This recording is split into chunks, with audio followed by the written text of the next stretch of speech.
कलयुग को लेकर तमाम तरह की बातें होती रहती हैं। ऐसे में इसे लेकर हर कोई चिंतित ही दिखाई पड़ता है कि आने वाला समय कैसा होगा। ऐसे में आज हम आपको कलयुग से जुड़ी उन खास बातों को बताएंगे जो अनेक धर्म ग्रंथों में लिखी हैं।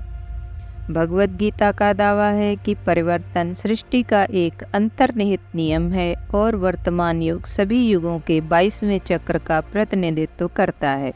जिस प्रकार शरीर त्यागने के बाद आत्मा नया रूप धारण करती है और दिन के बाद रात होती है, उसी प्रकार युग भी एक निश्चित अवधि के बाद बदल जाते हैं। विष्णु पुराण वर्णन करता है कि कलयुग आएगा तब दुनिया में पाप की सीमा बढ़ जाएगी और लोग महसूस करेंगे कि अंधकार का युग शुरू हो गया है। कलयुग की शुरुआत महिलाओं के बाल काटने से होगी, जिन्हें कभी स्त्रियां अपना श्रृंगार मानती थी, और युवा दिखने के लिए हर कोई अपने बालों को डाई करेगा। जब बेटे अपने पिता से लड़ने लगेंगे और ग्रह कलह शुरू हो जाएगी तो कलयुग अपने चरम पर पहुंच जाएगा। ब्रह्मा और विष्णु एक हो जाएंगे। कलयुग का अंत तब होगा जब विष्णु कल्कि का रूप धारण कर दुष्टों का नाश करेंगे, जिसके बाद सतयुग एक नया युग शुरू होगा। कलयुग 4,32,000 वर्ष का होगा, जिसमें से 5,121 वर्ष ही बीते हैं। इस उम्र में लोग नास्तिक हो जाएंगे और उनका एकमात्र उद्देश्य धन कमाना ही होगा। नदियाँ सूख जाएंगी, गाय दूध देना बंद कर देगी और पिता पुत्री और भाइयों के संबंध समाप्त हो जाएंगे। धरती बंजर हो जाएगी, अनाज उगना बंद हो जाएगा। कलयुग का अंत महान युद्धों, बाढ़ों, अकालों और बीमारियों का गवाह बनेगा। हालांकि कलयुग की समाप्ति के बाद सतयुग शुरू होगा, जहां भौतिक सुखों के बजाय मानसिक सुखों पर ध्यान दिया जाएगा और घृणा के बजाय प्रेम पर जोर दिया जाएगा। सतयुग 17,28,000 वर्ष का होगा और मनुष्य की आयु 4,000 से 10,000 वर्ष तक होगी। भगवद गीता हमें सिखाती है कि परिवर्तन अपरिहार्य है और यह सभी युगों के परिवर्तन का 20वां चक्र है। इसका अर्थ है कि यह युग पहले भी 22 बार आ चुका है।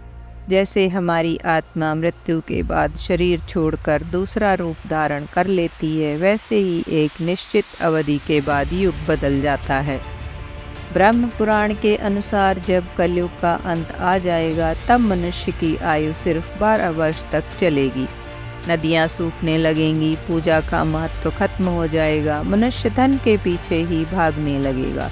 लड़कियां असुरक्षित होंगी, भाई अपने ही भाई के खून के प्यासे होंगे। जिनके पास पैसा है वही इस युग के अंत तक शासन करेंगे।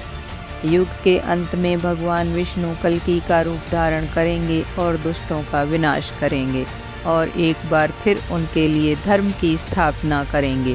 शिव पुराण में कलयुग का उल्लेख इस प्रकार है, जब कलयुग बढ़ेगा तब लोग गलत काम करने लगेंगे, दूसरों की निंदा चुगली करने लगेंगे। युग के अंत में मनुष्य नास्तिक बन जाएगा। लोगों को धोखा देना मनुष्य का पहला काम होगा। कलयुग के बाद जो नया युग आएगा वह सतयुग के नाम से जाना जाएगा। यह 17,28,000 वर्ष का होगा और इस युग में मनुष्य की आयु 4,000 वर्ष से 10,000 वर्ष तक होगी।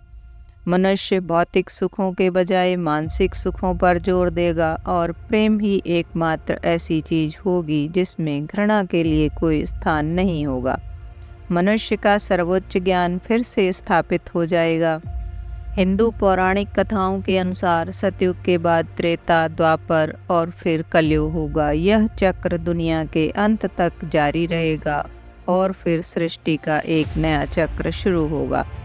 विष्णु पुराण में वर्णित एक घटना के अनुसार मुनिजनों और ऋषियों के साथ चर्चा करते हुए वेद व्यास जी कहते हैं, हे मुनिजन, सभी युगों में कलयुग ही सबसे श्रेष्ठ युग है, क्योंकि 10 वर्ष में जितना व्रत और तप करके कोई मनुष्य सतयुग में पुण्य प्राप्त करता है, त्रेता युग में वही पुण्य 1 साल के तप द्वारा प्राप्त किया जा सकता है।